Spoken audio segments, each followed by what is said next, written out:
Welcome to 9 vibes. అదే అహంకారం, అదే అహంభవం. అధికారం కోల్పోయినా తగ్గని పొగరు. ప్రజలు కర్రు కాల్చి వాత పెట్టినా ఇసుమంతనైనా తగ్గని విర్రవీగుడుతనం. చింత చచ్చినా పులుపు చావనట్లు ఉంది మాజీ ముఖ్యమంత్రి వ్యవహారం. అసలు ఏమన్నారు KCR? Let's watch the story.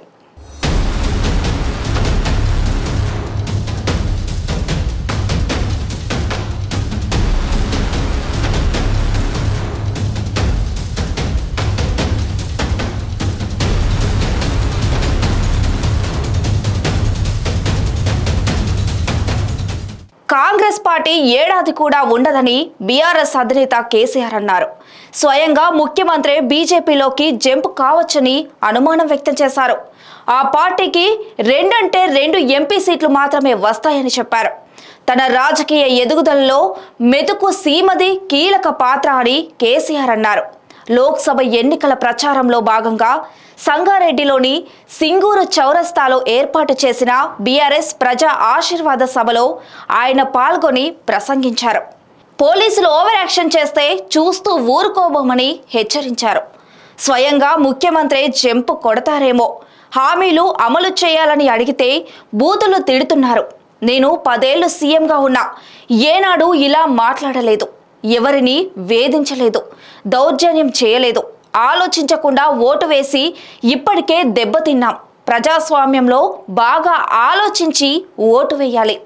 మేం కడుపులో పెట్టుకుని కాపాడుకున్న రైతులు ఇవాళ ఆగమయ్యారు. రైతు బంధు లేదు, రైతు బీమా లేదు, సాగుకు కరెంటు లేదు. కాంగ్రెస్ 5 ఏళ్లు అధికారంలో ఉండాలి. అప్పుడే మంచి చెడుకి మధ్య తేడా తెలుస్తుంది. ఈ కాంగ్రెస్ ప్రభుత్వం ఏడాది కూడా ఉండేలా లేదు. ఎవరు ఎప్పుడు బీజేపీలో చేరతారో తెలీదు. స్వయంగా ముఖ్యమంత్రి జంపు కొడతారేమో తెలీదు. బీజేపీకి ఓటు వేసినా మంజీరా నదిలో వేసినా ఒకటే. భాజపా మనకు అక్కరకు రాని చుట్టం, దాన్ని వదిలేసుకోవాలి అని కేసీఆర్ అన్నారు. ముఖ్యమంత్రిని ఇవన్నీ ఏమైనాయి, ఎందుకు ఏమని గట్టిగా నిలదీస్తే ఏం మాట్లాడతారు లిల్లీ పుట్టుగాళ్ళు? నీ గుడ్లు వీకి గోటీలు ఆడుకుంటాము, నీ పేగులు తీసి మెడలేసుకుంటాము, నిన్ను పండబెట్టి తొక్కుతాము, నీ ముడ్డి మీద సెటి లేకుండా సెటిలు గుంజుకుంటాము. ఇదేనా 10 ఏళ్లలో నేను ముఖ్యమంత్రి ఉన్నప్పుడు ఒక్కసారి ఇటువంటి మాట విన్నారా? ఇంత అగౌరవంగా మాట్లాడినామా? ఇంత అన్యాయం మీ కళ్ళ ముందనే జరగాలనా? దయచేసి ఆలోచన చేయాలి. ఎలక్షన్ అంటే ఓట్లు అంటే ఏదో ఆగమాగం ఓట్లేసుడు కాదు. ఇలా సభలో ఉన్నారు, నేనే ఒక 100-150 లారీలు దాటుకుంటా వచ్చిన, అందులో ఫుల్గా మంది ఉన్నారు. చాలా దూరంలో పోలీసు వాళ్ళు ఆపుతా ఉన్నారు, పోలీసు వాళ్ళు బొమ్మలు వీకేస్తా ఉన్నారు. నేను పోలీసు మిత్రులకు మనవి చేస్తా ఉన్నా, మీ డ్యూటీ మీరు చేయండి. 10 ఏళ్ళు మేము కూడా గవర్నమెంట్ ఉన్నాం.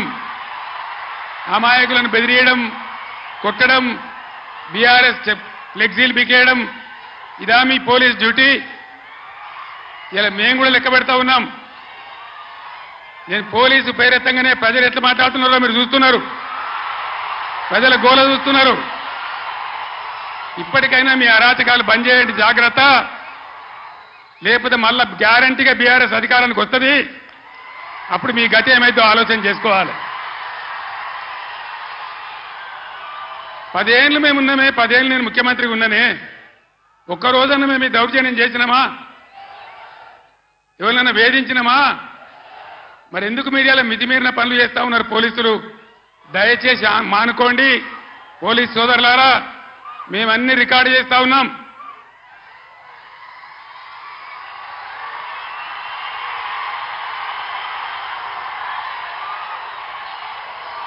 ఈ ప్రజల స్పందన చూసైనా మీరు మారాలి.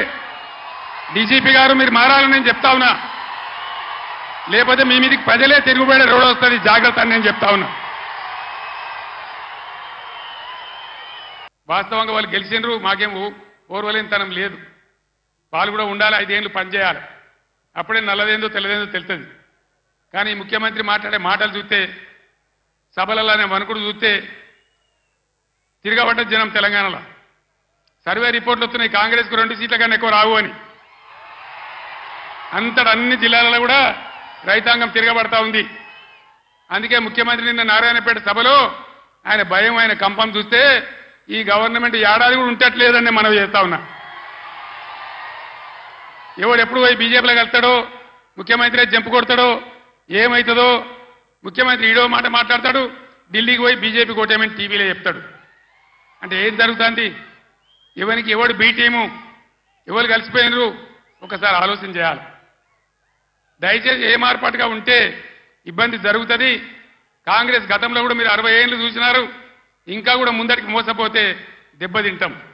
ఇక బీజేపీ పార్టీ ఏమన్నా ఏకైనా పనిచేసిందా మన రాష్ట్రానికి? పెద్దలు చెప్పారు, అక్కరకు రాని చుట్టము మొక్కిన మరం ఇయ్యని వేల్పు మోరమున దానెక్కిన బారని గుర్రము గ్రక్కున విడవంగా వలవి కదరా సుమతన్న. బీజేపీ అక్కరకు రాని చుట్టం. ఒక మెడికల్ కాలేజ్ ఇయ్యలే, ఒక నవోదయ కాలేజ్ ఇయ్యలే, ఒక జాతీయ ప్రాజెక్ట్ ఇయ్యలే. నేను స్టేజ్ ఎక్కుతుంటే హరీష్ రావు మాట్లాడుతుంటే విన్నా, ఆయన అన్ని చెప్పిండు. అవన్నీ 100% కరెక్టు. బీజేపీకి ఓటేసినా మన మంజీరా నదిలో వాడిసిన గంతే, అది ఎందుకు పనికిరాదని మనం చేస్తా ఉన్నాం. తెలంగాణ ఆకాంక్షలు నెరవేరాలంటే పార్లమెంట్లో బీఆర్ఎస్ సభ్యులు ఉండాలన్నారు కేసీఆర్.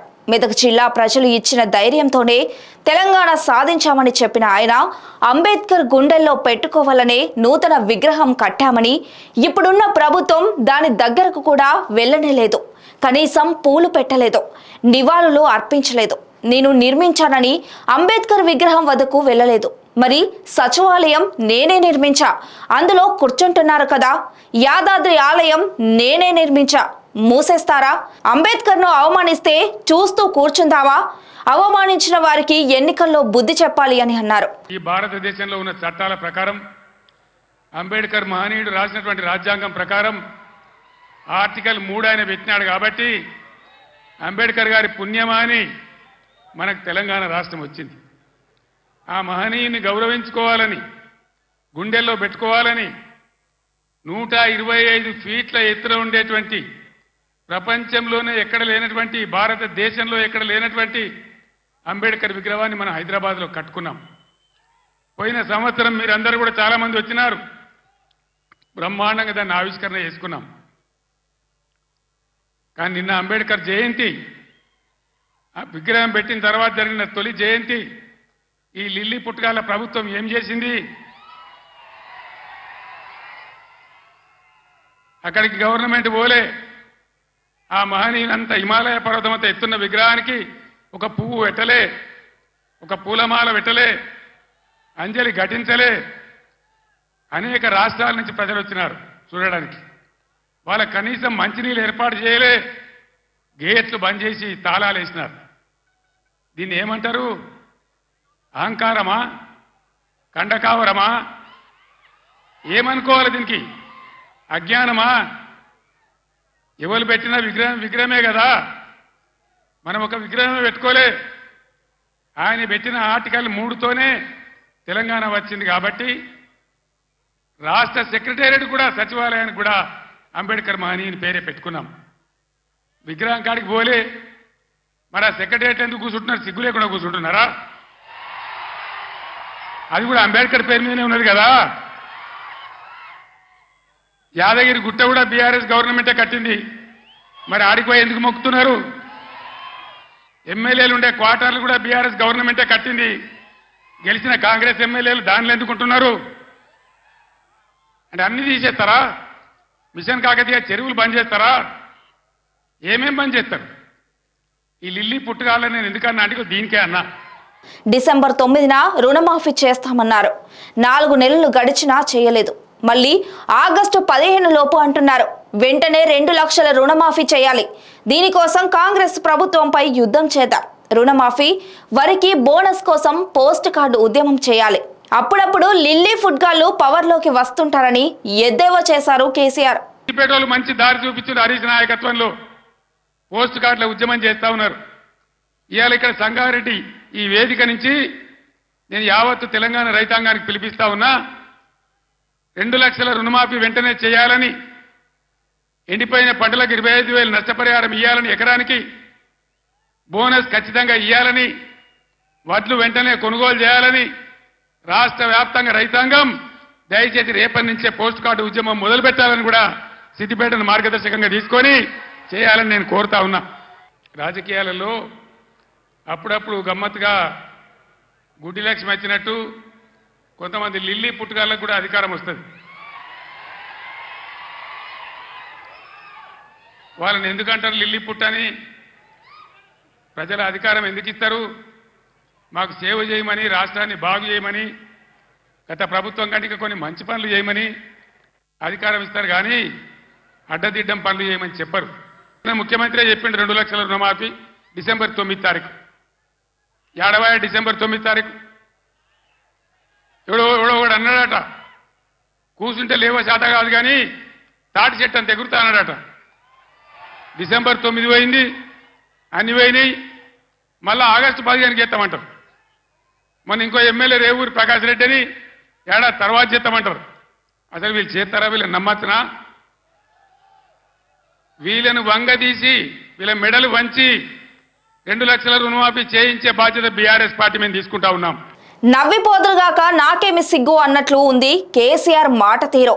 కాంగ్రెస్ అధికారంలో ఉంటుందా లేదా అనేది తర్వాత. గులాబీ దళం అధికారం కోల్పోవడం ప్రజల తప్పు, తమ తప్పు కానే కాదు, అసలు తమ పొరపాటు కాదు అన్నట్లు మాట్లాడడం మాత్రం అలవికాని విషయం.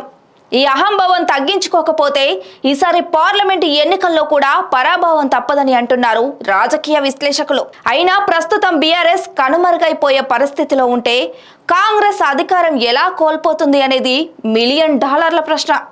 మరిన్ని అప్డేట్స్ కోసం చూస్తూనే ఉండండి 9 వైబ్స్.